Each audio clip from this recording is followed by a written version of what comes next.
Les lumières fluorescentes de la salle d'attente des urgences de l'hôpital grésillaient comme des guêpes en colère. Elles projetaient une lueur jaune et maladive sur tout ce qui l'entourait. Même la personne la plus saine avait l'air à moitié morte. J'étais assise, voûtée, sur une chaise en plastique qui avait connu des jours meilleurs. Ma blouse d'infirmière était encore humide du café que j'avais renversé pendant le rush du matin. Mes cheveux s'échappaient de mon chignon en désordre. Des mèches folles collaient à mon cou en sueur. L'air empestait l'antiseptique, les vieux magazines et ce désespoir particulier qui s'accroche aux endroits où les gens attendent des nouvelles qu'ils ne veulent pas entendre. J'étais debout depuis 16 heures d'affilée. Je couvrais un double service parce que Sarah s'était encore déclarée malade. Le bas de mon dos me lançait à chaque respiration. Mes yeux me brûlaient, mes mains tremblaient légèrement. Ce n'était pas à cause de la caféine, mais de l'épuisement profond qui vous envahit. Celui qui vient quand on a dépassé toutes les limites raisonnables et qu'on a continué malgré tout. J'étais invisible ici. Juste une autre infirmière en blouse froissée. L'un de ces visages anonymes qui font tourner cet endroit pendant que les médecins reçoivent la gloire et les administrateurs les chèques de paie. Les portes de la baie des ambulances se sont ouvertes avec fracas. J'ai à peine levé les yeux. Juste une autre nuit dans le centre de traumatologie le plus fréquenté de Chicago. Mais c'est alors que j'ai senti cette odeur. Une eau de Cologne de luxe, quelque chose de sombre et boisé, avec des noces de bergamote qui tranchaient la brume antiseptique comme un couteau dans le brouillard. Puis, une odeur de cuir italien a suivi. Le léger craquement de chaussures qui coûtait plus cher que mon loyer mensuel. L'air lui-même a semblé changer, devenant plus lourd, ou chargé d'une énergie qui a fait se hérisser les poils de mes bras. J'ai levé la tête. Il a traversé la salle d'attente comme un requin dans l'eau. Ses mouvements étaient fluides, prédateurs. Il était complètement déplacé au milieu des malades et des blessés. Grand, les épaules larges, il portait un costume anthracite si parfaitement taillé qu'on aurait dit qu'il était peint sur lui. Des cheveux sombres étaient coiffés en arrière, dégageant un visage qui aurait pu être sculpté dans le marbre, tout en angle vif et en ligne forte. Mais ce sont ses yeux qui m'ont captivé, qui m'ont figé sur mon inconfortable chaise en plastique. Des yeux sombres qui ne manquaient rien, balayant la pièce avec une conscience qui parlait de danger, de violence soigneusement contenue. Deux hommes l'encadraient, le cou épais et silencieux. Leurs mains planaient près de leur veste d'une manière qui a fait hurler mon instinct d'infirmière. Des armes. Ils se déplaçaient comme des soldats, ou vérifiant les sorties, surveillant les coins, créant une zone de sécurité autour de leurs protégés. L'homme du milieu, car il était clairement celui qui comptait, s'est arrêté au bureau d'accueil. Même sa façon de se tenir debout commandait l'attention. Son poids était équilibré comme celui d'un boxeur, prêt à la violence à tout moment. La réceptionniste a carrément bégayé. « Je dois voir le docteur Reeves », a-t-il dit. Sa voix était comme du whisky et de la fumée, basse, rauque et absolument captivante. Maintenant. Ce n'était pas une demande, mais l'énoncé d'un fait. J'aurais dû détourner le regard. J'aurais dû me mêler de mes affaires. J'aurais dû garder la tête baissée comme je le faisais toujours, comme j'avais appris à le faire en grandissant dans le système de placement familial, comme je l'avais perfectionné pendant 3 ans d'école d'infirmière tout en cumulant 2 emplois. Invisible, en sécurité. Mais j'étais si fatigué. Tellement. Mais tellement fatigué que mon cerveau avait cessé de filtrer correctement. Le docteur Reeves est en chirurgie, je me suis entendu dire. Il en aura pour au moins 2 heures de plus. Ses yeux sombres se sont tournés vers moi et j'ai senti l'impact comme une chose physique. Mon souffle s'est coupé. De près, il était dévastateur. Pas beau au sens conventionnel du terme, mais captivant, magnétique.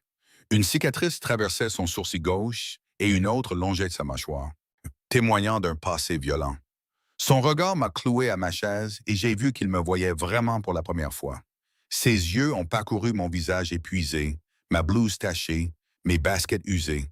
Quelque chose a traversé son expression. De la surprise, peut-être. De l'intérêt. « Qui êtes-vous » a-t-il demandé. « Personne » ai-je dit automatiquement, puis j'ai grimacé. « Je veux dire, je suis Emma, Emma Ross. Je suis infirmière ici. » Emma, il a prononcé mon nom comme s'il le goûtait, ou je le faisais rouler dans sa bouche. Qu'est-il arrivé au docteur Reeves? Un carambolage sur le Dan Ryan. 3 patients dans un état critique au bloc opératoire. Je me suis levé, chancelant légèrement, et sa main s'est tendue rapidement. Si rapidement pour stabiliser mon coude. Son contact a brûlé à travers le tissu fin de ma blouse, et j'ai reculé instinctivement. Désolé, longue journée de travail. Il n'a pas lâché prise immédiatement. Ses doigts se sont attardés, chauds et possessifs. Et j'ai vu quelque chose de dangereux briller dans ses yeux. Patron, a murmuré l'un de ces hommes d'un ton pressant. On devrait y aller, on est trop exposé ici. L'homme, le patron apparemment, l'a complètement ignoré. Quand avez-vous mangé pour la dernière fois? La question était si inattendue que j'ai ri. Un son un peu hystérique. Je ne... Qu'est-ce que ça a à voir avec quoi que ce soit? Répondez-moi. Et que Dieu me pardonne, je l'ai fait. Quelque chose dans sa voix rendait impossible de ne pas obéir. Hier matin, je crois, avant le début de mon service. Sa mâchoire s'est crispée, un muscle tressaillant sous la peau cicatrisée. Ça fait plus de 24 heures. Ouais, eh bien, j'ai haussé les épaules, essayant d'avoir l'air décontracté et échouant probablement. Bienvenue dans le monde des soins infirmiers en Amérique. On meurt tout lentement sur nos pieds, mais au moins, on a nos prêts étudiants pour nous tenir compagnie. Je divaguais. L'épuisement me rendait stupide, faisait parler ma bouche sans la permission de mon cerveau. Ces hommes semblaient de plus en plus mal à l'aise, se balançant d'un pied sur l'autre, les mains clairement sur leurs armes maintenant. Mais ils continuaient de me regarder avec ces yeux de prédateur et je ne parvenais pas à détourner le regard. Vous devez vous asseoir, a-t-il dit, avant de tomber. Je vais bien. Vous titubez. Oh, je suis... La salle d'attente a basculé sur le côté. Ma vision s'est assombrie sur les bords. Merde. J'avais trop forcé, ignoré trop de signes avant-coureurs. Mes genoux ont commencé à fléchir. Des bras puissants m'ont rattrapé avant que je ne touche le sol. Il s'est déplacé plus vite que n'importe qui de sa taille ne devrait pouvoir le faire. Il m'a soulevé contre une poitrine qui semblait être d'acier chaud. Cette eau de Cologne de luxe m'a entouré, mêlée à quelque chose d'unique à lui. Poudre à canon, menthe et danger. Ma joue s'est pressée contre la soie et le muscle, et j'ai senti son cœur battre, lent et régulier, complètement calme malgré le chaos. « Je vous tiens », a-t-il murmuré, et les mots sont vibrés à travers moi. « Quand est-ce que quelqu'un a pris soin de vous pour la dernière fois, Emma? » Jamais. La réponse était jamais. Mais je ne pouvais pas le dire. Je ne pouvais pas admettre à quel point j'étais pathétiquement seul dans cette ville de millions d'habitants. Alors, j'ai fait quelque chose d'incroyablement stupide à la place. J'ai enroulé mes bras autour de son cou et je me suis accroché. « Serrez-moi juste une seconde », ai-je chuchoté contre son épaule. J'étais trop fatigué pour me soucier des convenances ou des conséquences, ou du fait que cet homme irradiait le danger comme d'autres irradient de la chaleur. « S'il vous plaît, juste, j'ai juste besoin. » Je ne savais pas de quoi j'avais besoin. De réconfort, de chaleur, d'une preuve que j'existais, que quelqu'un pouvait me voir vraiment, même pour un instant. Il est devenu complètement immobile. Je l'ai senti. J'ai senti chaque muscle de son corps se contracter. J'ai senti la tension soudaine de cet homme. J'ai senti la salle d'attente elle-même retenir son souffle. Ses bras se sont resserrés autour de moi, très légèrement, prudemment, comme si j'étais quelque chose de fragile qui pourrait se briser. « Patron », a commencé l'un des gardes. « Silence », a-t-il dit. Et ce seul mot portait une autorité absolue. Il m'a tenu là, dans la salle d'attente des urgences, devant Dieu et tout le monde. Cet étranger dangereux m'a tenu comme si j'étais précieuse. Une grande main a enveloppé l'arrière de ma tête, ses doigts se faufilant dans mes cheveux. L'autre s'est étalé sur le bas de mon dos, soutenant mon poids sans effort. Il sentait l'argent, la violence et quelque chose de plus sombre, quelque chose qui aurait dû me terrifier. Mais ce n'était pas le cas. Pendant ces quelques secondes, je me suis senti en sécurité. Plus en sécurité que je ne l'avais été depuis, je ne m'en souviens plus. Depuis avant la mort de mes parents, peut-être. Depuis avant les foyers d'accueil, la survie et la solitude sans fin d'essayer de s'en sortir dans un monde qui se fichait que vous viviez ou mouriez. « Quel est votre nom complet? » a-t-il demandé doucement, son souffle chaud contre ma tempe. « Emma Caroline Ross. » J'étais si fatigué, tellement fatigué. Pourquoi? Juste curieux. Sa main a bougé dans mes cheveux. D'où venez-vous, Emma Caroline Ross? De nulle part, de partout. Je devrais m'éloigner. Je savais que je devrais m'éloigner, mais son cœur battait régulièrement sous mon oreille. Et ses bras étaient si chauds et j'avais si froid. Toujours si froid. Une fois placé. Sorti du système à 18 ans, école d'infirmière grâce à des bourses et à la rancune. Pas de famille? Plus maintenant. Quelque chose a grondé dans sa poitrine. Pas tout à fait un grognement, mais presque. Quel âge avez-vous? 23 ans. Assez vieille pour savoir ce qu'il ne faut pas faire. Il y avait d'une sombre amusement dans sa voix maintenant. Mais apparemment pas assez pour être intelligente. J'ai finalement reculé, ou j'ai essayé. Ses bras se sont desserrés, mais ne m'ont pas complètement relâché, me maintenant stable sur mes pieds. Nous étions trop proches. Son visage à quelques centimètres du mien, et je pouvais voir des éclats dorés dans ses yeux sombres. Je pouvais voir le moment exact où quelque chose a changé dans son expression. La possession, c'est ce que j'ai vu. Une possession brute, affamée. Ça aurait dû me faire une peur bleue. Au lieu de ça, mon corps traître s'est réchauffé de partout. Je devrais, ai-je commencé. Emma Ross, un agent de sécurité est apparu à mon coude, jeune et nerveux. Aïe, le docteur Chen a besoin de vous en traumatologie 2. Immédiatement. La réalité est revenue en force. Je me suis éloigné de l'étranger et cette fois, il m'a laissé partir, bien que ses mains se soient attardées jusqu'à la dernière seconde possible. J'ai lissé ma blouse inutilement, consciente que j'avais une mine affreuse. Consciente que je venais de serrer un parfait inconnu au milieu d'un hôpital. Consciente que ces hommes me dévisageaient comme si j'étais une sorte de créature exotique qui s'était égarée sur leur territoire. Je dois y aller, et je dis inutilement. Je sais. Il a mis la main dans sa veste. Ces hommes se sont tendus, j'ai remarqué, jusqu'à ce qu'ils voient ce qu'il sortait. Une carte de visite, en papier épais, gaufré. Il l'a pressée dans ma paume, ses doigts se refermant sur les miens. Appelez-moi quand votre service se termine. Je ne connais même pas votre nom. Son sourire était vif, dangereux et absolument dévastateur. Dante, Dante Castellano. Le nom ne me disait rien. Aurait-il dû? Ces hommes ont échangé des regards qui suggéraient que oui, absolument. D'accord, ai-je dit, parce que mon cerveau avait apparemment cessé de fonctionner. Dante. Emma Ross, l'agent de sécurité, semblait paniquer maintenant. Ils ont besoin de vous maintenant. Je me suis retourné et j'ai couru, la carte de visite serrée dans mon poing, mon cœur martelant contre mes côtes. Je n'ai pas regardé en arrière. Je ne pouvais pas. Si je regardais en arrière, je verrais ses yeux sombres me regarder, et je ferais quelque chose d'encore plus stupide que ce que j'avais déjà fait. Je suis arrivé en traumatologie 2, je me suis préparé, je me suis concentré sur le patient blessé par balle qui se vidait de son sang sur la table. Mais mon esprit revenait sans cesse à cette eau de Cologne de luxe, à ses mains dangereuses, et à la façon dont il m'avait tenu comme si j'avais de l'importance. Ce n'est que plus tard, pendant ma pause à 3 heures du matin, que j'ai cherché son nom sur Google. Les résultats m'ont glacé le sang. Dante Castellano, chef de la famille du crime Castellano, suspecté dans 17 meurtres, bien que rien n'ait jamais été prouvé. Il contrôlait la majeure partie du sud de Chicago, avec des ramifications dans tous les domaines, de la construction à la politique. Dangereux, impitoyable et intouchable. Et je l'avais serré dans mes bras. J'avais demandé à un chef de la mafia de me tenir. La carte de visite me brûlait la poche. Je devrais la jeter, bloquer le numéro, oublier que tout cela est arrivé. Au lieu de ça, à 6 heures du matin, quand mon service s'est enfin miséricordieusement terminé, je me suis retrouvé dans le parking. Je fixais ma vieille Honda Civic avec son pare-choc rouillé et son voyant moteur allumé depuis 6 mois.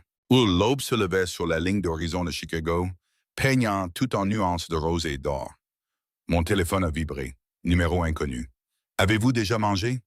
J'aurais dû être terrifié. J'aurais dû appeler la police. J'aurais dû faire littéralement n'importe quoi d'autre que ce que j'ai fait.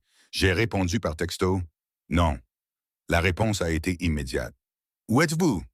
Parking de l'hôpital, niveau 3. Restez là. 10 minutes plus tard, un SUV noir aux vitres teintées s'est garé à côté de ma voiture. La portière arrière s'est ouverte. Dante Castellano m'a regardé depuis l'intérieur en cuir, portant toujours ce costume parfait, irradiant toujours le danger. Montez, Emma, a-t-il dit doucement, laissez-moi vous nourrir. J'ai pensé à mon appartement vide, à mes prêts étudiants, à ma solitude profonde, à la façon dont il m'avait tenu comme si j'étais quelque chose qui valait la peine d'être protégé. Je suis monté. La porte s'est refermée derrière moi avec le bruit sourd et solide d'une ingénierie de luxe. Et alors que le SUV s'éloignait, j'ai réalisé que je venais de faire un choix qui allait tout changer. Je ne savais juste pas à quel point. Pas encore. Mais j'allais le découvrir. Oh oui, j'allais le découvrir. L'intérieur du SUV sentait le cuir et la richesse. Un monde à des années-lumière de l'odeur perpétuelle de vieilles frites et de désespoir de ma voiture. Dante était assis en face de moi sur la spacieuse banquette arrière. Un bras était nonchalamment drapé sur le dossier en cuir. Ses yeux sombres suivaient chaque micro-expression qui traversait mon visage. Le chauffeur était silencieux, séparé de nous par une vitre d'intimité. Un de ses gardes était assis sur le siège passager. Je pouvais voir l'arrière de son cou épais, la façon dont sa tête bougeait constamment, scrutant, observant. « Ceinture de sécurité », a dit Dante. Et j'ai réalisé que j'avais oublié de la mettre. Mes mains tremblaient légèrement alors que je tâtonnais avec la boucle. L'adrénaline rattrapait l'épuisement, rendant mes doigts maladroits. Il s'est penché en avant sans prévenir. Ses mains ont couvert les miennes, chaudes, stables et sûres. Il a cliqué la ceinture de sécurité en place lui-même. Son visage était à quelques centimètres du mien, assez près pour que je puisse voir les cils individuels encadrant ses yeux dangereux. « Merci », ai-je murmuré. « Vous tremblez. » Il n'a pas reculé. « Avez-vous peur de moi, Emma? » J'aurais dû dire oui. Toute personne saine d'esprit aurait dit oui, mais l'épuisement avait fait tomber mes filtres, me laissant à vif et honnête. Je ne crois pas, je devrais, n'est-ce pas? Quelque chose de sombre et de satisfait a traversé son expression. Probablement. Il s'est finalement assis en arrière, me donnant un espace que je n'étais pas sûr de vouloir. Mais je suis content que vous n'ayez pas peur.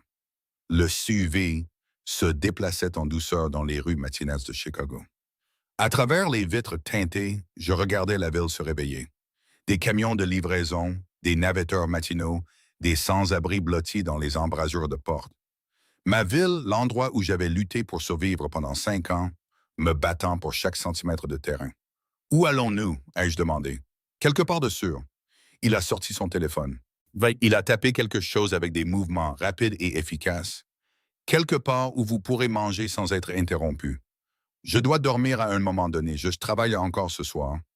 Sa mâchoire s'est crispée. Ce soir, vous venez de faire un double service. Manque de personnel. J'ai besoin d'argent. Je ne savais pas pourquoi je lui disais ça. Peut-être parce qu'il m'avait tenu dans ses bras. Peut-être parce que j'étais trop fatigué pour maintenir les murs que j'érigeais habituellement. Les prêts étudiants ne se remboursent pas tout seuls. Combien? Quoi? Combien devez-vous? Sa voix était désinvolte, mais j'ai vu l'intensité dans ses yeux. La façon dont il s'est légèrement penché en avant, comme si ma réponse comptait. C'est personnel. Emma, mon nom dans sa bouche sonnait comme une caresse et un ordre à la fois. Combien? 147 000 $. Le chiffre semblait obscène dans le luxe de ce véhicule. À peu de choses près, les intérêts continuent de croître plus vite que je ne peux les rembourser. Je mourrais probablement en devant encore de l'argent. Le muscle de sa mâchoire a de nouveau tressailli. Non, vous ne mourrez pas comme ça. Avant que je puisse demander ce qu'il voulait dire, le SUV est entré dans un parking souterrain. Pas public, mais privé. Le genre qui nécessitait une carte d'accès juste pour entrer. Nous sommes descendus de 2 niveaux dans un monde de béton et d'ombre où des voitures de luxe reposaient comme des prédateurs endormis. Le chauffeur s'est garé à côté d'un ascenseur qui semblait nécessiter une autre carte d'accès, peut-être un scanner rétinien. « Venez », a dit Dante, et la porte s'est ouverte. Son garde était là instantanément, scrutant le parking avec ses yeux alertes et dangereux. Je suis sorti, mes baskets grinçant sur le béton poli. La main de Dante a trouvé le creux de mon dos, chaude et possessive, me guidant vers l'ascenseur. Son contact a envoyé une chaleur le long de ma colonne vertébrale, et j'ai détesté à quel point j'aimais ça, à quel point cela semblait juste. L'ascenseur nécessitait à la fois une carte d'accès et une empreinte digitale. Nous sommes montés en silence, bien que je sente ses yeux sur moi constamment, ce regard de prédateur qui ne manquait rien. J'ai aperçu notre reflet dans les portes en acier poli. Ah, lui, impeccable et puissant. Moi, un désastre en blouse taché avec des cernes sous les yeux et les cheveux s'échappant de mon chignon. Nous n'appartenions pas au même univers, et encore moins au même ascenseur. Les portes se sont ouvertes directement sur un appartement-terrasse qui m'a coupé le peu de souffle qu'il me restait. Des baies vitrées du sol au plafond donnaient sur le lac Michigan. L'eau s'étendait à l'infini, captant le soleil matinal et le renvoyant en nuances de cuivre et d'or. L'espace était masculin luxueux, tout en lignes épurées, en cuir sombre, et une œuvre d'art qui coûtait probablement plus que ce que je gagnerais dans toute une vie. « C'est à vous ?» ai-je demandé stupidement. « L'une de mes propriétés. » Il m'a guidé plus profondément dans l'appartement, passant devant des meubles qui semblaient appartenir à un musée. Un musée, vers une cuisine ouverte qui brillait d'acier inoxydable et de marbre. J'ai plusieurs propriétés. Pour des raisons de sécurité, parce qu'il était un seigneur du crime, un chef de la mafia, un homme qui avait probablement fait tuer des gens avant le petit déjeuner. Je devrais courir, crier, faire littéralement n'importe quoi d'autre que de rester ici dans sa cuisine. Le regarder enlever sa veste de costume et retrousser ses manches, révélant des avant-bras noueux de muscles et marqués de cicatrices. « Asseyez-vous » a-t-il dit, en montrant un tabouret de bord près de l'immense îlot en marbre. Je me suis assise. Mon corps avait dépassé le stade de la discussion avec les ordres directs. Il s'est déplacé dans la cuisine avec une efficacité surprenante, sortant des ingrédients d'un réfrigérateur qui semblait coûter plus cher que ma voiture. Des œufs, du beurre, du pain, du fromage. Ses mains étaient rapides et sûres, sans mouvement gaspillé, et je me suis retrouvé fasciné par la domesticité décontractée de la scène. Cet homme dangereux me préparant le petit déjeuner. « Vous cuisinez » ai-je demandé. Ma mère a insisté pour que tous ses enfants apprennent. Un petit sourire a effleuré ses lèvres, aussitôt disparu. Elle disait qu'un homme qui ne pouvait pas se nourrir n'était pas un homme du tout. Est-ce qu'elle est toujours là? Non, le mot était plat. Final. Elle est morte quand j'avais 17 ans, d'un cancer. Je suis désolé. Il a cassé des œufs dans un bol d'une seule main. Le mouvement était exercé et précis. Ne le soyez pas. C'était il y a longtemps. Ses yeux ont rencontré les miens. Parlez-moi de vos parents. J'aurais dû esquiver. J'aurais dû garder mes murs érigés. Mais quelque chose en lui, la façon dont il m'avait tenu, la façon dont il me regardait comme si j'étais la seule personne au monde, m'a donné envie de parler. Accident de voiture. J'avais 8 ans. Les mots sont sortis plats, factuels, comme toujours. Chauffeur ivre. Ils sont morts sur le coup. C'est ce qu'on m'a dit. Je suis entré dans le système après ça. Les foyers d'accueil. J'ai haussé les épaules. Vous savez comment ça se passe? Non.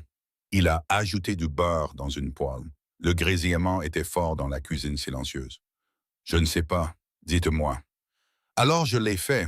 Je lui ai parlé de la première famille qui ne voulait que le chèque. De la deuxième qui avait déjà trop d'enfants et pas de temps pour un de plus.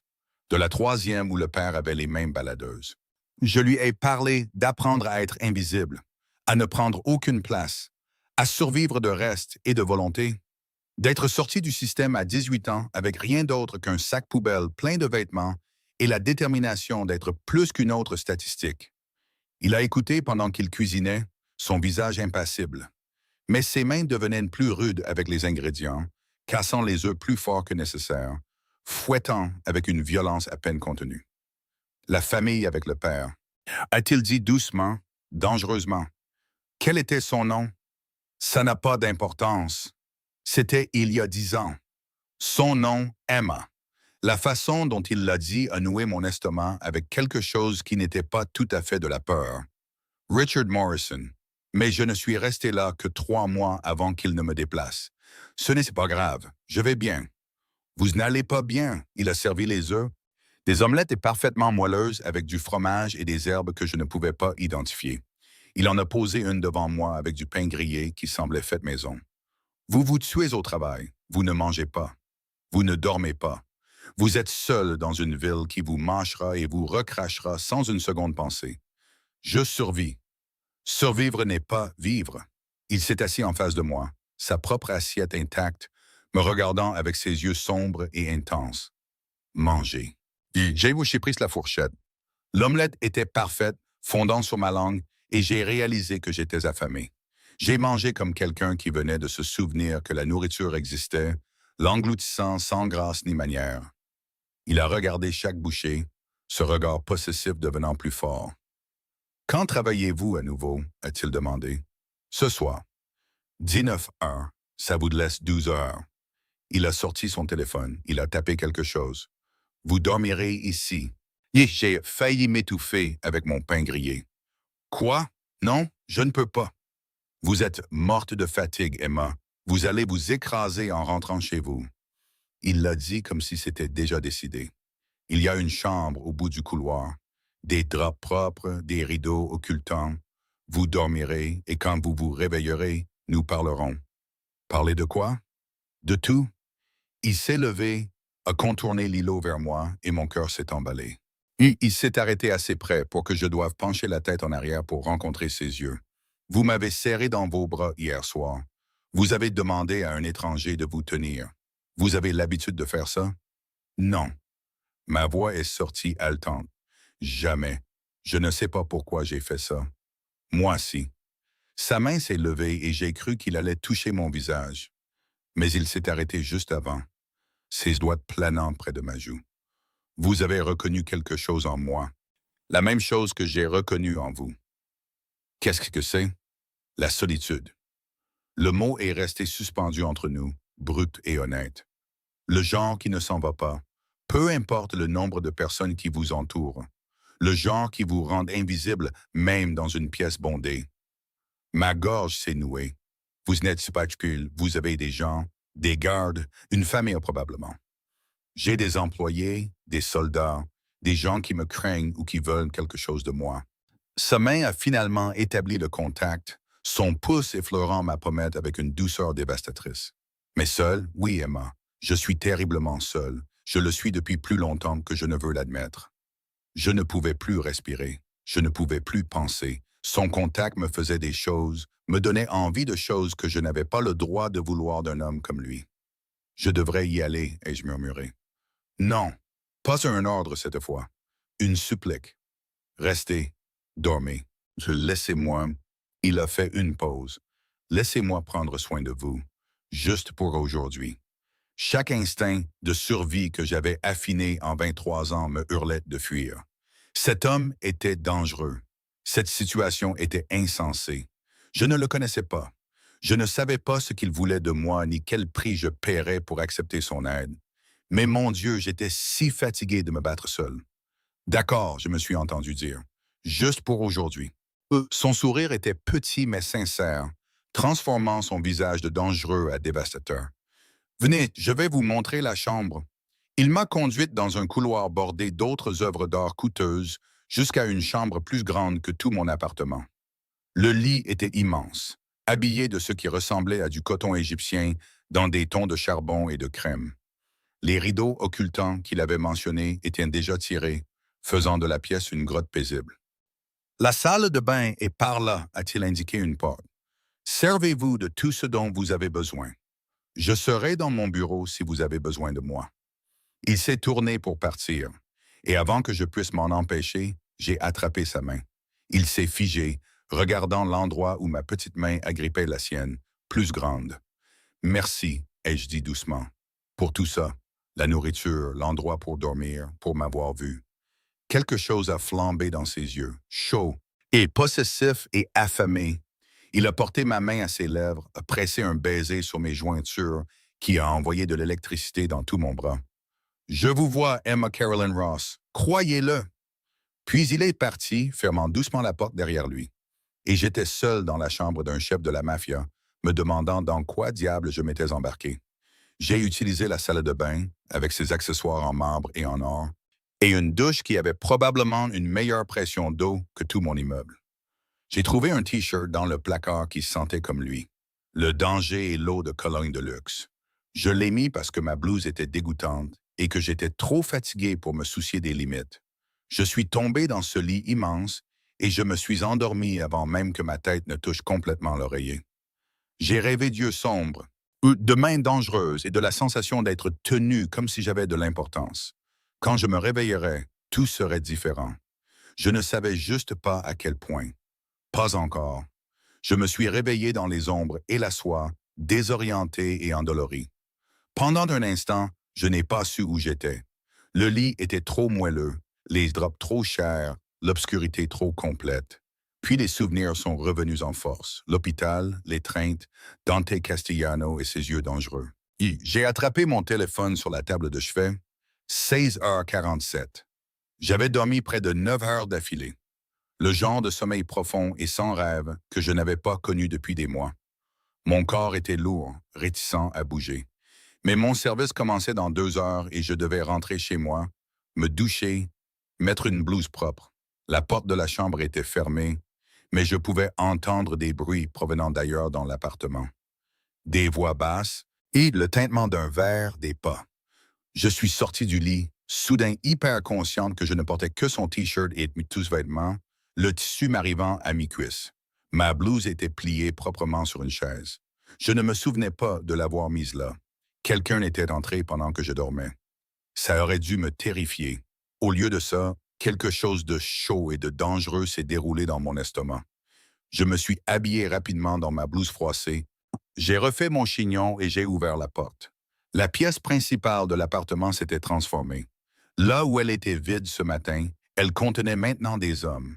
4 d'entre eux, tous avec la même vigilance dangereuse que les gardes de Dawn. Ils ont levé les yeux quand je suis sorti, leurs mains se déplaçant instinctivement vers leurs armes avant de me reconnaître. L'un d'eux s'est même levé, son visage soigneusement impassible. Mademoiselle Ross, a-t-il dit. Le patron est sur la terrasse.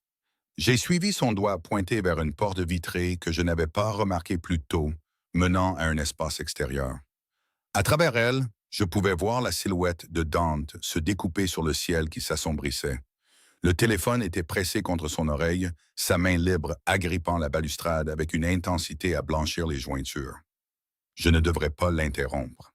Je devrais juste partir, m'éclipser pendant qu'il était distrait. Mais je n'avais jamais été doué pour faire ce que je devais. Je suis sorti sur la terrasse.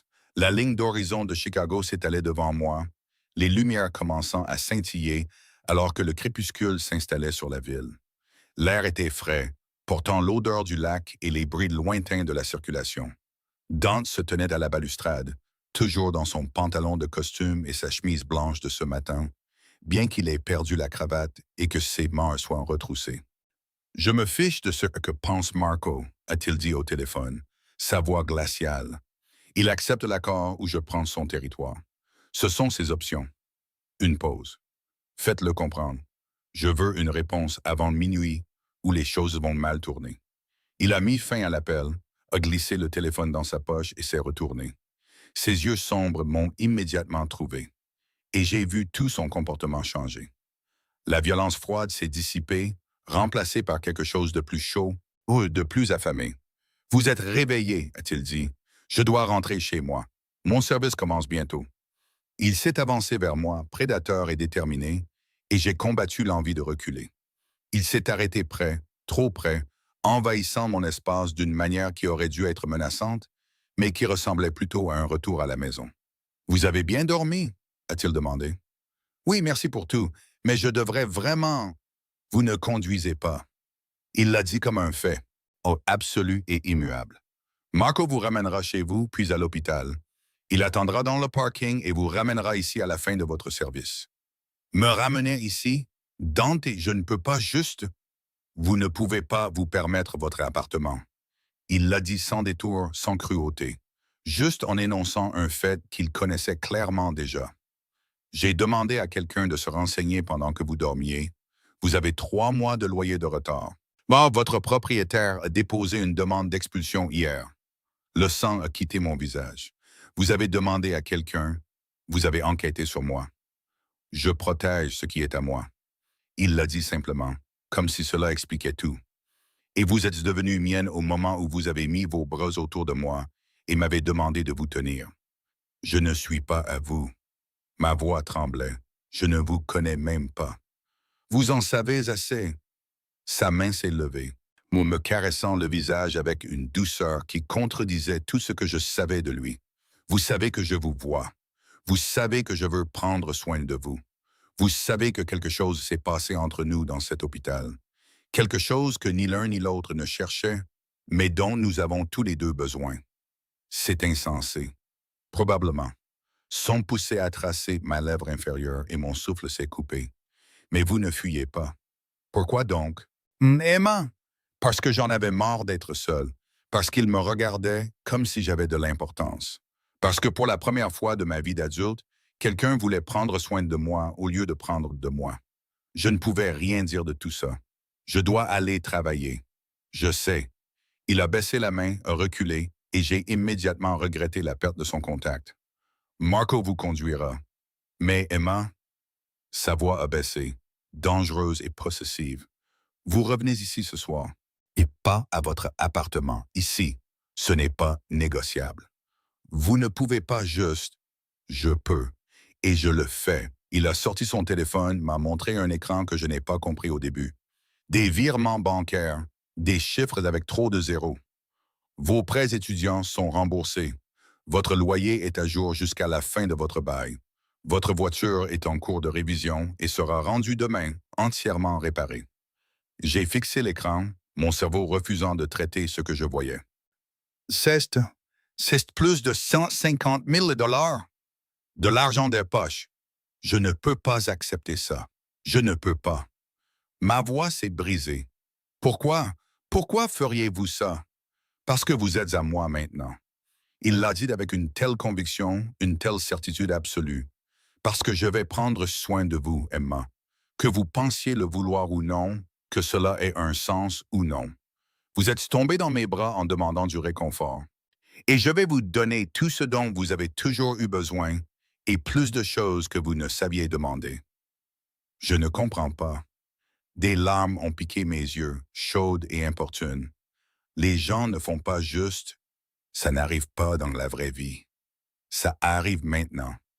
Il m'a attiré contre sa poitrine et je me suis laissé faire, impuissante face à son attraction magnétique. Ses bras m'ont entouré, fort et sûr. Et j'ai ressenti le même sentiment de sécurité que j'avais ressenti à l'hôpital. Vous n'êtes plus seul, habituez-vous-y. J'aurais dû me battre, argumenter, maintenir une certaine dignité. Au lieu de ça, j'ai enfoui mon visage dans sa poitrine et je l'ai laissé me tenir pendant que je pleurais. Pour le soulagement de ne plus être écrasé par les dettes. Pour la terreur de devoir à cet homme dangereux quelque chose que je ne pouvais pas nommer. Pour la réalité écrasante que ma vie venait de changer d'une manière que je ne pouvais même pas commencer à comprendre. « Je te tiens », a-t-il murmuré dans mes cheveux. « Je te tiens, bébé. Tu es en sécurité maintenant. » Ce terme affectueux aurait dû sembler déplacé. Nous nous connaissions depuis moins de 24 heures. Mais ce n'était pas le cas. Cela semblait juste, inévitable, comme si nous nous dirigions vers ce moment depuis avant même de nous rencontrer. Finalement, j'ai reculé, essuyant mon visage avec des mains tremblantes. Je dois travailler. Je sais, il a lissé mes cheveux en arrière avec des mains douces. Vas-y, Marco prendra soin de toi, mais Emma... Son expression est devenue sérieuse, mortelle. Si quelqu'un à cet hôpital te pose des problèmes, si quelqu'un te fait te sentir en danger ou te manque de respect, tu me le dis immédiatement. Compris, Dante? Compris? L'ordre dans sa voix m'a fait frissonner. Oui, bonne fille. L'éloge a fait monter une chaleur dans le bas de mon ventre. Maintenant, vas-y avant que je ne décide de te garder ici. Marco conduisait un SUV différent, tout aussi noir, tout aussi blindé en apparence. Il était poli mais silencieux, ses yeux scrutant constamment les rues, alors que nous nous dirigions vers mon immeuble. Je lui avais donné l'adresse à contre-cœur, embarrassé par le quartier, la peinture écaillée sur la façade de l'immeuble, la porte de sécurité cassée. Il n'a pas commenté. Il s'est juste garé au bord du trottoir. « J'attendrai ici, mademoiselle Ross. Prenez votre temps. » Mon appartement semblait encore plus déprimant que d'habitude après avoir passé la journée dans le penthouse de Dante.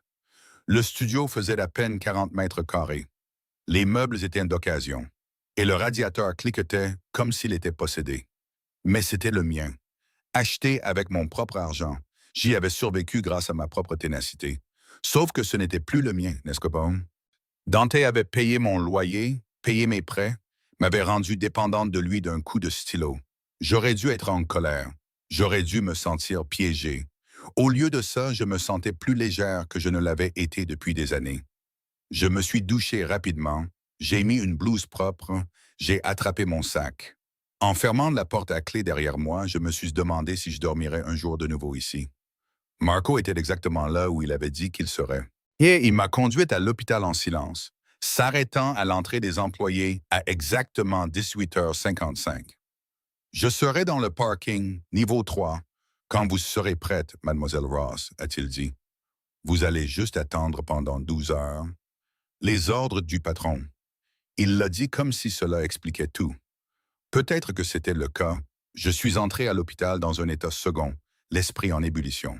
Sarah était au poste des infirmières, l'air affairé comme d'habitude, ses cheveux blonds s'échappant de sa queue de cheval.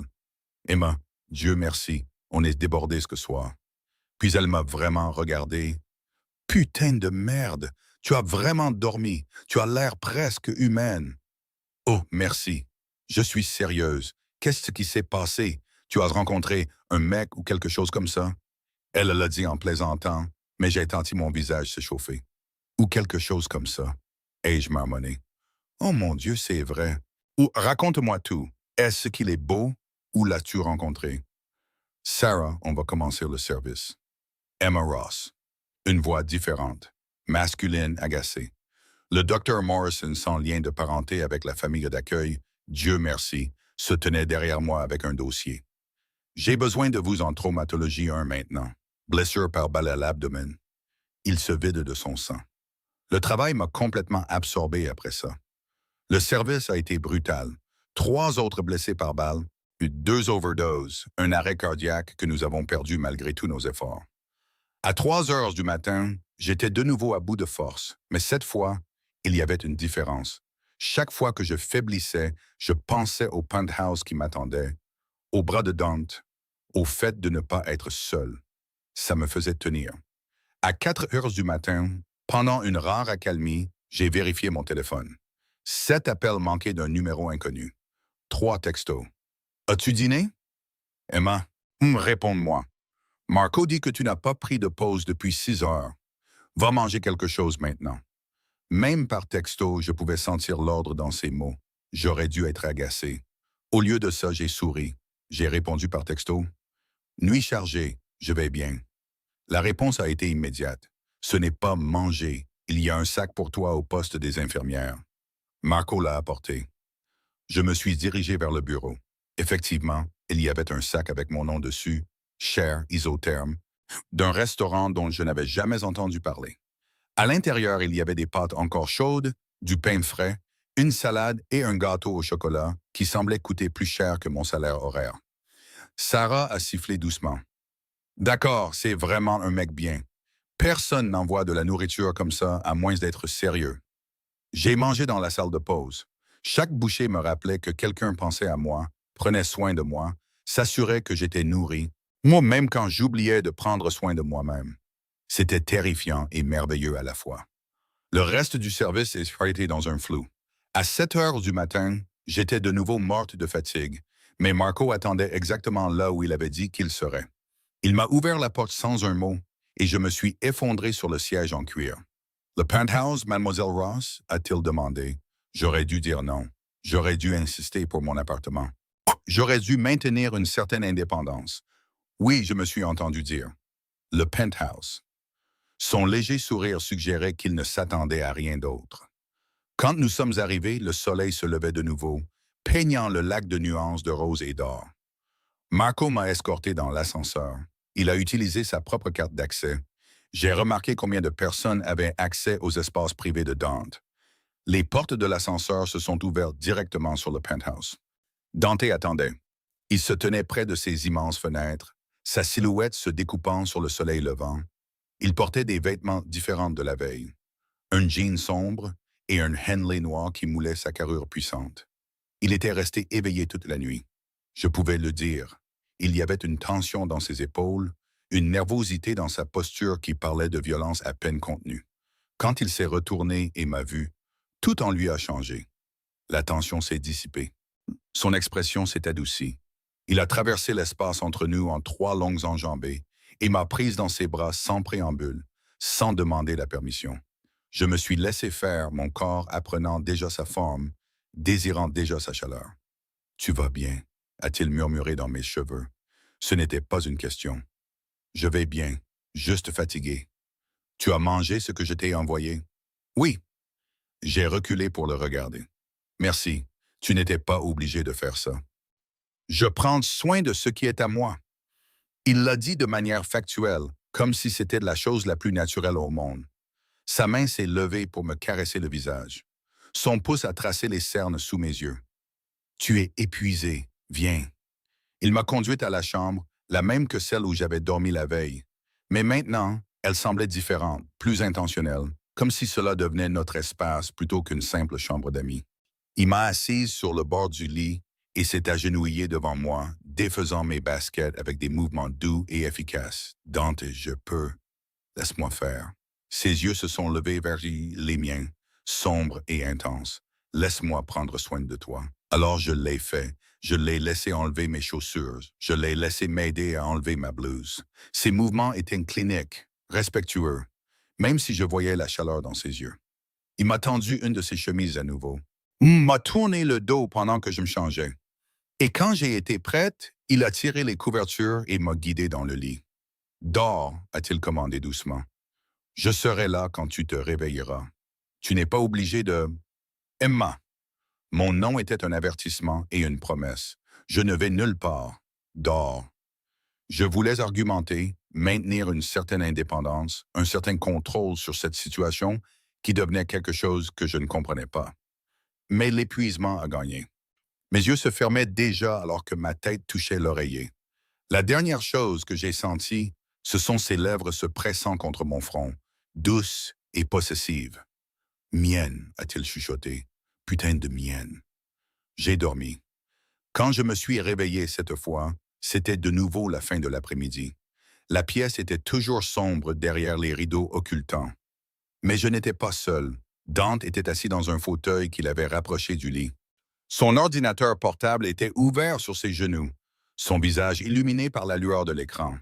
Il travaillait, mais sa main libre reposait sur le lit près de mon oreiller, assez près pour toucher, comme s'il ne pouvait pas supporter d'être complètement séparé de moi, même pendant mon sommeil. « Salut », ai-je dit, ma voix rauque de sommeil. Sa tête s'est relevée immédiatement. L'ordinateur portable a été oublié.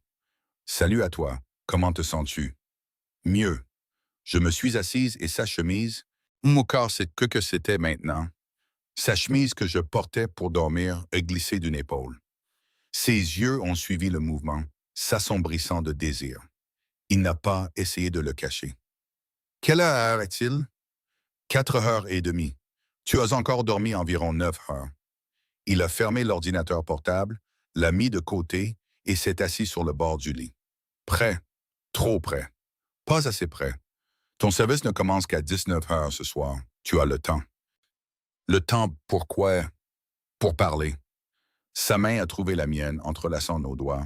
Le geste était intime, possessif, et a envoyé une chaleur le long de mon bras. À propos de ce qui se passe maintenant, mon estomac s'est noué. Dante, tu ne peux pas continuer à faire ces doubles services, Emma. Tu te détruis. J'ai besoin d'argent. Non, tu n'en as plus besoin. Plus maintenant. Il l'a dit doucement mais fermement. Tes prêts sont remboursés. Ton loyer est payé. Tu n'as plus de pression financière. Alors quoi? Je démissionne? Je deviens dépendante de toi? Les mots sont sortis plus brusquement que je ne l'avais prévu. Je ne suis pas une femme entretenue, Dante. J'ai travaillé trop dur pour en arriver là. Je ne te demande pas de démissionner. Son pouce a tracé des cercles sur le dos de ma main. Je te demande d'arrêter de te tuer. Fais des services normaux. Prends soin de toi. Laisse-moi t'aider. Pourquoi? La question a jailli de moi, air brute et désespéré. Pourquoi t'en soucies-tu? Tu ne me connais même pas. C'est insensé. On s'est rencontrés il y a 2 jours et tu parles comme si on était... Comme si on était quoi? Il s'est penché plus près, ses yeux intenses. Comme si tu étais mienne. Comme si j'incendierais toute la ville avant de laisser quoi que ce soit te blesser. comme si j'avais attendu toute ma vie que quelqu'un me regarde comme tu l'as fait dans cet hôpital. C'est insensé, ai-je chuchoté. Ben, probablement. Son autre main s'est levée pour me caresser le visage. Mais ça ne le rend pas moins vrai. J'ai 34 ans, Emma. J'ai passé les 16 dernières années à bâtir un empire, à prendre ce que je veux, à détruire quiconque se mette sur mon chemin. Et pendant tout ce temps, personne ne m'a jamais regardé comme si j'étais juste un homme. Quelqu'un qui valait la peine d'être tenu, quelqu'un de sûr. Tu n'es pas sûr. Ma voix tremblait. Tu es dangereux, tu es un criminel. Ah, tu tues probablement des gens. Je le fais. Il n'a pas reculé devant la vérité. J'ai tué 17 hommes personnellement. J'ai ordonné la mort de dizaines d'autres. Je traite avec la violence, la peur et le contrôle. Je ne suis pas un homme bon, Emma. Je ne prétendrai pas l'être. J'aurais dû fuir. J'aurais dû être horrifié. J'aurais dû appeler la police. Au lieu de ça, j'ai demandé « Pourquoi les as-tu tués ?» Quelque chose a vacillé dans ses yeux. De la surprise, peut-être. Du respect. Parce qu'ils menaçaient ma famille, mon territoire, mes gens. Dans mon monde, tu protèges ce qui est à toi ou tu perds tout. Et maintenant, je suis à toi. Je n'ai pas pu empêcher le tremblement dans ma voix. Oui, simple, absolu. Dès l'instant où tu m'as demandé de te tenir, tu es devenue mienne. Et je protège ce qui est à moi, Emma, toujours. Je ne comprends pas ça. Des larmes ont de nouveau piqué mes yeux. Je ne comprends pas comment c'est arrivé, ni ce que tu veux de moi, ou ni pourquoi je ne suis pas terrifié en ce moment. Tu n'es pas terrifié parce que tu le ressens aussi. Il s'est penché en avant jusqu'à ce que nos fronts se touchent. Son souffle était chaud contre mes lèvres. Cette chose entre nous, cette reconnaissance. Tu es tout aussi seul que moi, tout aussi fatigué de te battre seul, tout aussi désespéré que quelqu'un te voit. Il avait raison, que Dieu me vienne en aide. Il avait raison. Et si je te blessais, ai-je chuchoté. Et si je n'étais pas assez? Et si tu te réveillais un jour et que tu réalisais que je ne suis qu'une infirmière fauchée sans rien à offrir? Son rire était bas et sombre. Emma, bébé, tu n'as aucune idée de ce que tu es, n'est-ce pas? Ses mains ont encadré mon visage, me forçant à rencontrer ses yeux. Tu es tout. Tu es la lumière dans un monde qui a été sombre pendant si longtemps. Ta douceur là où il n'y a eu que de la violence. Tu es mienne et je ne te laisserai jamais partir. Dante, il m'a embrassé. Ce n'était pas doux, ni hésitant. C'était une revendication, possessive, affamée. Sa bouche se déplaçait contre la mienne avec une certitude dévastatrice. Sa langue a tracé la commissure de mes lèvres et je me suis ouverte à lui, impuissante face à l'assaut. Il avait le goût du café, du danger et de quelque chose d'unique à lui qui me faisait tourner la tête. J'aurais dû le repousser. J'aurais dû maintenir des limites. Au lieu de ça, je l'ai embrassé en retour, mes mains agrippant sa chemise, le tirant plus près. Il a gémi contre ma bouche, un son de pure satisfaction masculine, et nous a déplacés pour que je sois sous lui sur le lit, son poids me clouant de la manière la plus délicieuse qui soit. « Mienne », a-t-il grogné contre mes lèvres. « Dis-le, dis que tu es mienne. » Je ne... Ses dents ont trouvé ma lèvre inférieure, la mordillant doucement, et j'ai haleté. « Mon Dieu, Dante !»« Dis-le, Emma. À toi. » Le mot est tombé de mes lèvres. Aussi inévitable comme la gravité.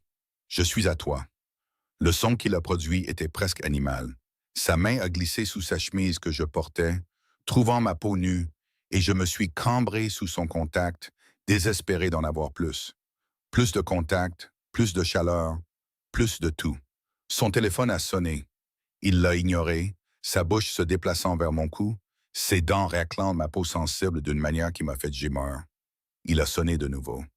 « Dante », ai-je haleté. « Ouais, ton téléphone. » « Je m'en fiche. » Sa main a enveloppé mon sein à travers le tissu fin de mon soutien-gorge, son pouce trouvant mon mamelon, et j'ai failli exploser sur le champ. Le téléphone a sonné une troisième fois. Avec une malédiction vicieuse, il s'est éloigné, attrapant l'appareil sur la table de chevet. « Ça a intérêt à être putain d'important », a-t-il grondé dedans. Je suis resté là sous lui, respirant fort, mon corps en feu, regardant son expression passer de frustrée à furieuse. « Monsieur Quand? » Une pause. « Combien? » Une autre pause, plus longue cette fois. J'y serai dans 20 minutes. Que tout le monde soit prêt. Il a mis fin à l'appel et m'a regardé avec un tel regret, une telle fureur que mon estomac s'est noué. Qu'est-ce qui ne va pas? Ai-je demandé. Rien dont tu doives t'inquiéter. Il est descendu de moi et j'ai immédiatement ressenti la perte. Les affaires. Quelque chose qui nécessite mon attention. Des affaires dangereuses. Ma voix était faible. Et il a fait une pause, me regardant avec ses yeux sombres et intenses.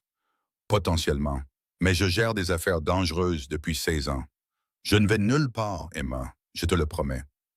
Il m'a aidé à m'asseoir, a pressé un baiser sur mon front qui ressemblait à une marque. Reste ici. Marco sera dehors si tu as besoin de quoi que ce soit. Je reviendrai dès que possible. Combien de temps? Quelques heures, peut-être plus. Sa mâchoire s'est crispée. Oh, il y a de la nourriture dans la cuisine. Tout ce que tu veux est à toi. Mais Emma, sa voix a baissé, autoritaire. Tu ne quittes pas ce penthouse, pas avant que je ne revienne. Compris? Suis-je une prisonnière? Tu es protégée. Il a encadré mon visage, me forçant à rencontrer ses yeux. Quelqu'un a posé des questions sur toi. Quelqu'un lié à mon monde. Jusqu'à ce que je sache qui et pourquoi tu restes ici où tu es en sécurité. La peur m'a transpercé. Mais quel genre de questions? Rien dont tu doives t'inquiéter. Je m'en occupe. Il m'a embrassé de nouveau, fort et possessif. Reste ici. Sois en sécurité. Je serai de retour avant le début de ton service. Puis il est parti. La porte s'est refermée derrière lui avec un clic silencieux qui ressemblait au verrouillage d'une porte de cellule. Je suis resté assise sur le lit dans sa chemise, mes lèvres encore gonflées de ses baisers, mon corps encore douloureux de son contact, et je me suis demandé dans quoi diable je m'étais embarqué. Les heures ont passé. J'ai exploré le penthouse avec précaution, coupable, comme si j'étais une intruse, même s'il m'avait dit que tout était à moi. La cuisine était entièrement approvisionnée avec de la nourriture que je ne savais pas préparer. Le salon avait une vue qui n'arrêtait jamais d'être à couper le souffle. Il y avait un bureau avec des bibliothèques du sol au plafond, et je me suis senti attiré par lui. Les livres? Mon surprise. Pas des manuels de commerce ou des romans policiers, mais de la littérature, de la poésie, de la philosophie. Une copie usée du Comte de Monte Cristo avec des notes dans les marges et une écriture que j'ai reconnue comme étant celle de Dante. J'étais recroquevillé sur le canapé en cuir de son bureau, lisant sa copie annotée de Dumas quand j'ai entendu des voix dans la pièce principale. « Tu es sûr que c'est la bonne stratégie, patron? » Une voix masculine inconnue. « C'est une personne sans importance. Pas de relation, pas de famille. L'utiliser comme appât est... Elle n'est pas une appât. La voix de Dante, froide comme l'hiver. Elle est intouchable. Assurez-vous que tout le monde le comprenne. Mais si Vitaly pense... Je me fiche de ce que pense Vitaly. Emma est à moi. Quiconque la touche, quiconque la regarde de travers, je l'éventrerai personnellement. C'est clair? Cristallin, patron. Je suis resté figé sur le canapé, le livre oublié sur mes genoux. Ah pas, Vitaly. Qu'est-ce qui se passait, bon sang? La porte du bureau s'est ouverte. Dante se tenait là, toujours en jean et Henley, mais maintenant il y avait du sang sur ses mains. Pas beaucoup, juste des traces sur ses jointures, comme s'il avait frappé quelqu'un fort. Ses yeux m'ont trouvé, se sont posés sur le livre sur mes genoux, et quelque chose s'est adouci dans son expression. « Tu lis mes livres, a-t-il dit. Je suis désolé, je n'aurais pas dû. Ah, j'aime ça. Il s'est approché de moi, s'est assis sur le bord du canapé, assez près pour toucher. Qu'est-ce que tu en penses? Je pense qu'Edmond Dantès était consumé par la vengeance. J'ai regardé le sang sur ses mains. Je pense que ça l'a détruit même s'il a détruit ses ennemis. Peut-être. Dante a suivi mon regard jusqu'à ses jointures. Ou peut-être que la vengeance était tout ce qui lui restait. Peut-être que c'était la seule chose qui le maintenait en vie. Est-ce que c'est ce que tu es? Ai-je demandé doucement. Consumé par la vengeance? Je l'étais. Il a tendu la main vers la mienne et je l'ai laissé la prendre malgré le sang. Malgré tout. Avant toi. Maintenant, j'ai autre chose pour quoi vivre. Dante, cet homme a dit, tu as entendu ça? Ce n'était pas une question. Qui est Vitaly? Pourquoi voudrait-il? Vitaly est un problème que je gère. Sa prise sur ma main s'est resserrée. Il a empiété sur mon territoire, en essayant de gagner du terrain. D'une manière ou d'une autre, il a découvert ton existence. Mon sang s'est glacé. Comment? Je ne sais pas encore, mais je le saurai. La promesse dans sa voix était terrifiante. Et quand je le saurai, je m'assurerai que ça n'arrive plus jamais. Peut-être que je devrais partir, retourner à mon appartement. Si être avec moi te met en danger? Non, le mot était absolu. Tu ne pars pas. Tu restes ici où je peux te protéger. Je ne suis pas une demoiselle en détresse qui a besoin de... Si tu l'es. Il m'a tiré sur ses genoux et je me suis laissé faire parce que se battre semblait inutile. Ses bras m'ont entouré, fort et sûr. Tu es à moi pour que je te protège, Emma. Habitue-toi y. C'est fou. Je sais. Il a pressé son visage dans mon cou, m'inspirant. Mais il est trop tard maintenant. Tu es dedans, tu es en moi, et je ne te laisserai pas partir. J'aurais dû me battre. J'aurais dû maintenir une certaine indépendance. Au lieu de ça, j'ai enroulé mes bras autour de son cou et je l'ai serré en retour. Tout aussi fort, tout aussi désespérément. Nous sommes restés comme ça jusqu'à ce qu'il soit l'heure de mon service, enlacés l'un contre l'autre dans son bureau. La ligne d'horizon de Chicago scintillant à l'extérieur des fenêtres. Le monde se refermant sur nous, que nous le voulions ou non. Marco m'a de nouveau conduite à l'hôpital, mais cette fois, un deuxième à suivre nous suivait. Plus de garde, plus de protection. Le poids du monde de Dante se refermait sur moi comme un poing, et je ne savais pas si je devais me sentir en sécurité ou piégé. Peut-être les deux. Le service a été plus calme que les 2 nuits précédentes. Une bénédiction que je n'étais pas sûr de mériter. Entre les patients, je me suis surprise à penser à Dante, au sang sur ses mains, à la façon dont il m'avait tenu dans son bureau, comme si j'étais la seule chose qui le maintenait humain, au danger que j'avais apparemment apporté dans sa vie juste en existant. À 2 heures du matin, Sarah m'a coincé dans la salle de pause. D'accord, crache le morceau. Qui est-ce? Quoi? Le mec, celui qui te fait rayonner depuis 3 jours malgré le fait que tu te tues au travail. Elle a souri. Allez, Emma, je te connais depuis 2 ans. Tu n'as jamais eu cet air. Et quel air? L'air de quelqu'un qui prend enfin soin de toi. Son expression s'est adoucie. Ça fait plaisir à voir. Tu le mérites. Le méritais-je? Je n'en étais plus sûr. Mon téléphone a vibré. Un texto de Dante. Comment se passe ta nuit? J'ai souri malgré moi en tapant ma réponse. Calme, ennuyeuse en fait. Bien, l'ennui est sûr. J'aime la sécurité quand il s'agit de toi. Et ta nuit? Une pause plus longue cette fois. Puis gérée, ne t'inquiète pas. Ce qui signifiait violent, ce qui signifiait que quelqu'un avait probablement été blessé à cause de moi, à cause de la menace que représentait ce Vitali. Allô la terre, ici Emma. Sarah a agité une main devant mon visage. Tu recommences, ce truc de sourire niais. Tais-toi, ai-je marmonné, mais je souriais toujours. Le reste du service s'est écoulé lentement. À 7 heures du matin, j'étais de nouveau prête à m'effondrer. Mon corps fonctionnait sur les réserves malgré le meilleur sommeil que j'avais eu. Mais Marco attendait, patient et professionnel. Et quand nous sommes arrivés au penthouse, Dante était là. Il avait l'air de ne pas avoir dormi du tout. Sa mâchoire était ombrée par une barbe naissante, ses yeux cernés de rouge, et il y avait de nouvelles ecchymoses sur ses jointures. Mais quand il m'a vu, tout son visage s'est transformé. « Viens ici », a-t-il dit, et je suis allée, impuissante face à sa gravité. Il m'a prise dans ses bras et m'a juste tenue, en m'inspirant comme si j'étais de l'oxygène et qu'il se noyait. J'ai senti la tension dans son corps, la violence à peine contenue, et je me suis pressé plus près au lieu de m'éloigner. Mauvaise nuit, ai-je chuchoté contre sa poitrine. Mieux maintenant. Ses lèvres ont trouvé mes cheveux. Beaucoup mieux maintenant. Il m'a porté jusqu'à la chambre. M'a littéralement porté, me soulevant comme si je ne pesais rien. Et cette fois, quand il m'a aidé à enlever ma blouse, il n'y avait rien de clinique. Ses mains se sont attardées. Ses yeux ont parcouru chaque centimètre de peau exposée. La faim dans son regard m'a coupé le souffle. Dante, je sais, tu as besoin de dormir. Il a passé une de ses chemises sur ma tête, ses jointures effleurant ma peau et envoyant des étincelles à travers moi. Mais après que tu aies dormi, nous devons parler. De quoi? Du fait que tu ne retourneras pas à cet hôpital. Je me suis raidi. Quoi? Ce n'est plus sûr. Vitaly sait où tu travailles. Il pourrait t'atteindre là-bas et je ne peux pas. Sa voix s'est légèrement brisée. Je ne peux pas te protéger là-bas, Emma.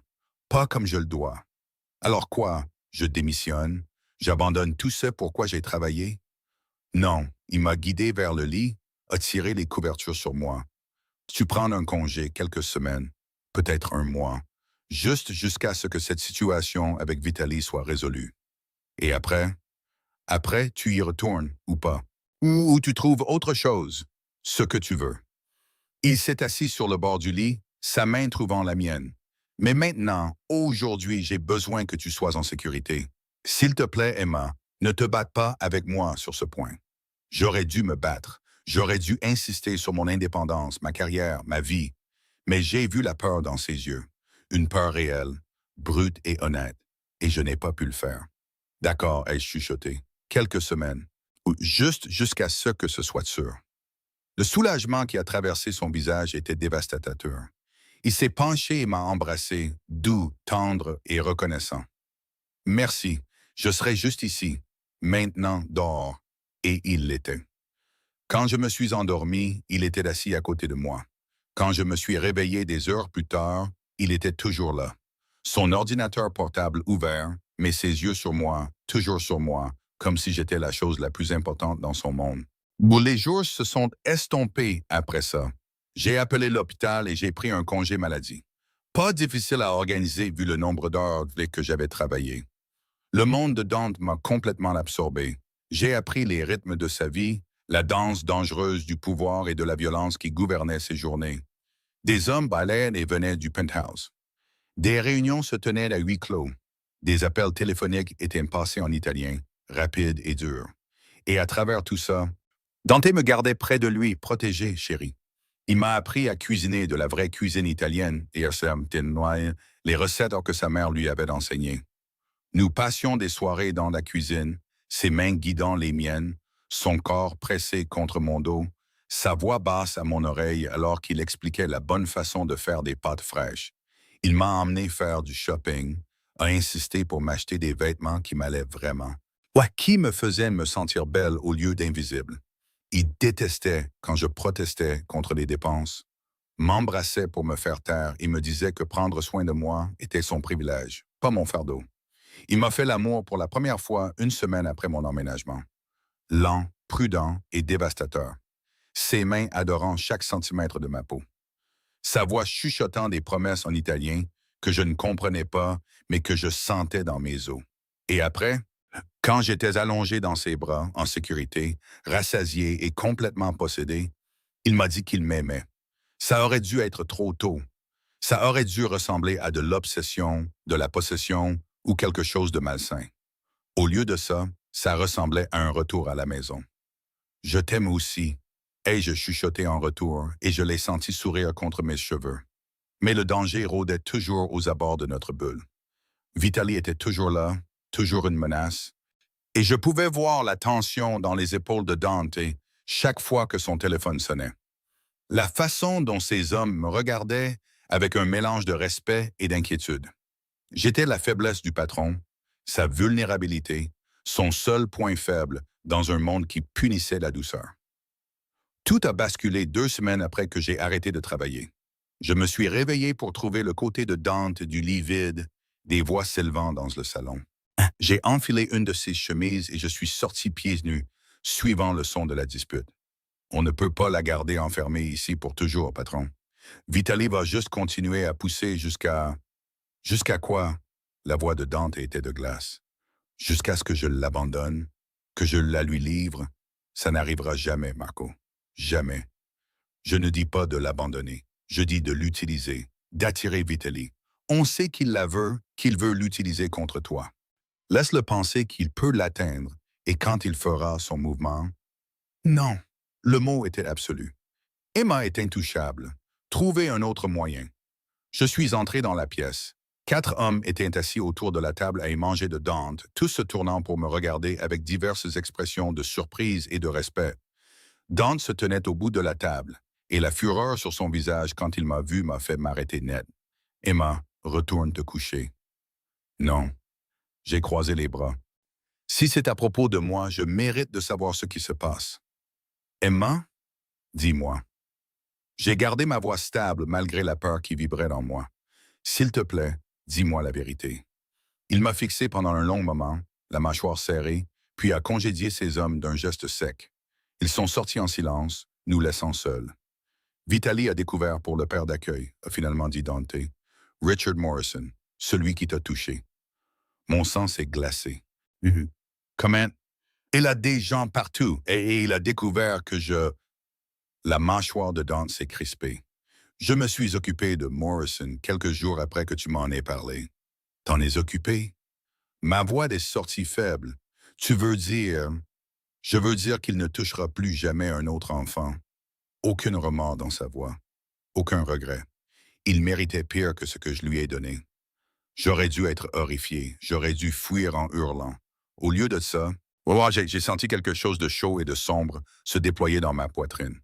Du soulagement, de la satisfaction, de la justice. Vitaly utilise ça, a poursuivi Dante. Il dit aux autres familles que je deviens faible, que je prends des décisions basées sur l'émotion au lieu des affaires, que je suis compromis, faible à cause de moi. Oui, il s'est approché de moi, m'a pris dans ses bras. Mais je me fiche de ce que pense Vitaly. Tu es à moi, Emma. À moi de te protéger, à moi de te venger. C'est à moi de t'aimer. Et si ça me rend faible, alors je serai faible. Mais je ne t'abandonnerai pas. Et si j'ai reculé pour le regarder? Et si je pouvais aider? Et si on pouvait m'utiliser pour... Non. Ses mains se sont resserrées sur mes bras. Absolument pas. Tu n'es pas un appât. Tu n'es pas un pion. Tu es à moi.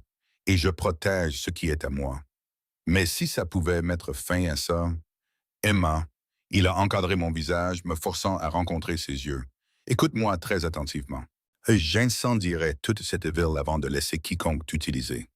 J'abandonnerai tout ce que j'ai construit, tout ce que je suis, avant de te mettre en danger. Tu comprends? Des larmes ont piqué mes yeux. Je ne veux pas que tu perdes tout à cause de moi. Tu n'écoutes pas. Son pouce a tracé ma pommette. Tu es tout. Les affaires, le pouvoir, le respect. Rien de tout ça ne signifie rien si je ne t'ai pas. Tu es ce qui me manquait toute ma vie, Emma. Tu es ce qui donne un sens à tout ça. Alors, qu'est-ce qu'on fait? Un sourire lent et dangereux a traversé son visage. On met fin à ça ce soir. J'en ai fini de jouer la défense. Tout s'est passé vite après ça. Dante a passé des appels, donné des ordres, et son appartement s'est transformé en salle de guerre. Des hommes sont arrivés, plus que je n'en avais jamais vu. Tous armés, tous mortellement sérieux. Ils me traitaient avec un respect prudent, m'appelant Mademoiselle Ross ou Madame, leurs yeux évitant toujours le contact direct. J'étais la femme du patron, intouchable, sacrée. Dante voulait que je reste dans la chambre, enfermé et en sécurité. J'ai refusé. Si cela se passait à cause de moi, je devais aller jusqu'au bout. Nous avons fait un compromis. Je suis resté dans son bureau, entouré de gardes, pendant que lui et ses hommes se préparaient à ce qui allait arriver. À minuit, son téléphone a sonné. Castellano, a-t-il répondu, sa voix froide. Une pause. Basse où? Une autre pause. J'y serai dans 30 minutes, seul. Il a mis fin à l'appel et m'a regardé avec regret et détermination. Vitaly veut une rencontre, juste nous deux. Il s'est approché de moi, m'a prise dans ses bras. Je dois y aller, bébé. Je dois mettre fin à ça. Alors je viens avec toi. Non, j'ai agrippé sa chemise. Tu as dit que j'étais à toi. Ça veut dire que tu es à moi aussi. Et je ne te laisserai pas marcher seul vers le danger. Emma, c'est différent. C'est ton monde. Je sais. Je me suis mise sur la pointe des pieds et je l'ai embrassé. Mais je fais partie de ton monde maintenant, pour le meilleur et pour le pire. Alors, soit on fait ça ensemble, soit on ne le fait pas du tout. Le conflit sur son visage était douloureux à voir. Finalement, il a hoché la tête. Ensemble. Mais tu restes dans la voiture. Tu restes en sécurité. Ce n'est pas négociable. D'accord. Nous avons conduit jusqu'à un entrepôt dans le sud, le genre d'endroit où de mauvaises choses se passent et où les corps disparaissent. Marco conduisait avec deux autres SUV remplis de gardes qui suivaient. Dante a tenu ma main tout le long du trajet, sa prise presque douloureuse. Si quelque chose arrive, a-t-il dit doucement, si ça tourne mal, Marco te sortira d'ici. Tu cours et tu ne regardes pas en arrière. Promets-le-moi. Dante, promets-le-moi, Emma. Je le promets. Nous nous sommes arrêtés devant l'entrepôt. Oh, il était entouré par les hommes de Vitaly. Au moins une douzaine que je pouvais voir, probablement plus à l'intérieur. Les hommes de Dante se sont déployés, créant un périmètre, les mains sur leurs armes. Reste ici, a ordonné Dante. Puis il m'a embrassé, fort et désespérément. Je t'aime. Je t'aime aussi. J'ai serré sa main. Reviens-de-moi. Toujours. Il est sorti du SUV et est entré seul dans l'entrepôt. Les 15 minutes les plus longues de ma vie se sont écoulées. J'étais assise dans la voiture, entourée de gardes, regardant l'entrepôt et priant un Dieu en qui je n'étais pas sûr de croire. Puis des coupes de feu ont éclaté. Le monde a explosé dans le chaos. Les hommes de Dante se sont précipités dans l'entrepôt. D'autres gardes de Vitaly sont apparus de l'ombre. L'air s'est rempli du son des balles, des cris et des hurlements. Marco a ouvert ma portière. « On doit y aller, mademoiselle Ross. Maintenant. »« Non, Dante est toujours là-dedans. Les ordres du patron. Je dois vous sortir d'ici. » Une explosion a secoué l'entrepôt, des flammes jaillissant des fenêtres. Mon cœur s'est arrêté. « Dante !» ai-je crié, luttant contre la prise de Marco. Et puis, à travers la fumée et le feu, je l'ai vu. Dante est sorti de l'entrepôt, sa chemise déchirée et ensanglantée, traînant un Vitaly inconscient par le col. Ses hommes l'ont immédiatement entouré, lui fournissant une couverture, et il a continué à marcher vers le SUV avec une détermination sans faille. Il a jeté Vitaly au sol aux pieds de cet homme. « Occupez-vous de lui », a-t-il ordonné. Puis ses yeux ont trouvé les miens. Le soulagement m'a submergé si fort que j'ai failli m'effondrer. Il a traversé l'espace jusqu'au SUV en 3 enjambées et m'a sorti pour me prendre dans ses bras, me tenant si fort que je pouvais à peine respirer. « Tu vas bien » ai-je sangloté contre sa poitrine. « Mon Dieu, Dante, tu vas bien. »« Je t'ai dit que je reviendrais. » Sa voix était rauque, secouée. « Je reviendrai toujours vers toi, Emma. Toujours. » Derrière lui, ses hommes sécurisaient Vitaly, l'emmenant. L'entrepôt brûlait, des sirènes hurlaient au loin, et je tenais l'homme que j'aimais. L'homme dangereux, violent, magnifique qui m'avait tout donné, et je me fichais de tout le reste. « Ramène-moi à la maison, ai-je chuchoté. « Ouais, bébé. » Il a embrassé mes cheveux, mon visage, mes lèvres. « Rentrons à la maison. » 3 mois plus tard, je me suis réveillé sous la lumière du soleil qui filtrait par les fenêtres, l'odeur du café et le son de Dante chantant doucement en italien dans la cuisine. Je me suis étiré dans notre lit. Notre lit, car j'avais officiellement emménagé il y a 6 semaines, j'avais abandonné mon appartement et fait de ce penthouse ma maison. Notre maison.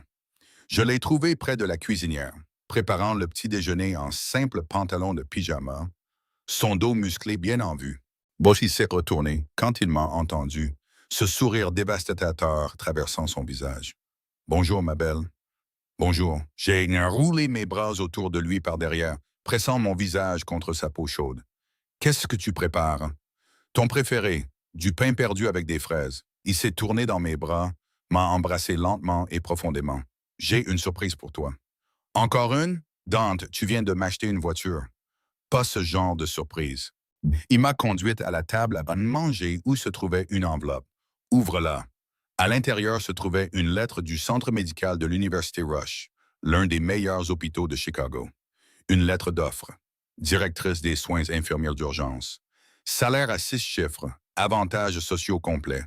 Je l'ai fixé, les yeux remplis de larmes. « Tu étais agité », a dit doucement Dante. « Je sais que le métier d'infirmière te manque, que d'aider les gens te manque. De cette façon, et tu peux y retourner, mais à un poste où tu as le contrôle, où tu es protégé, où tu peux faire une vraie différence. Comment as-tu... » Je connais des gens, son sourire était petit. J'ai peut-être passé quelques appels, les ai convaincus que tu étais parfaite pour le poste. Ce que tu es. J'ai jeté mes bras autour de son cou et je l'ai embrassé jusqu'à ce que nous soyons tous les deux à bout de souffle. Merci, ai-je chuchoté, de m'avoir vu, de savoir ce dont j'ai besoin pour tout. Mais c'est toi qui m'as tout donné en premier. Ses mains ont glissé pour se poser sur mes hanches. Tu m'as donné une raison d'être plus que juste la violence, plus que juste les affaires. Tu m'as donné envie d'être meilleur. Tu es meilleur. Tu l'as toujours été. J'ai encadré son visage. Cet homme dangereux, magnifique, qui m'avait sauvé autant que je l'avais sauvé. Je t'aime. Je t'aime aussi. Il m'a embrassé de nouveau, doux et tendre, plus que tout au monde. Dehors, Chicago s'étendait dans la lumière du matin. Quelque part, les hommes de Dante s'occupaient des affaires, maintenant l'empire qu'il avait construit. Quelque part, le monde était toujours dangereux, violent et dur. Mais ici, dans notre penthouse, dans notre maison, enlacés l'un dans les bras de l'autre, nous étions en sécurité.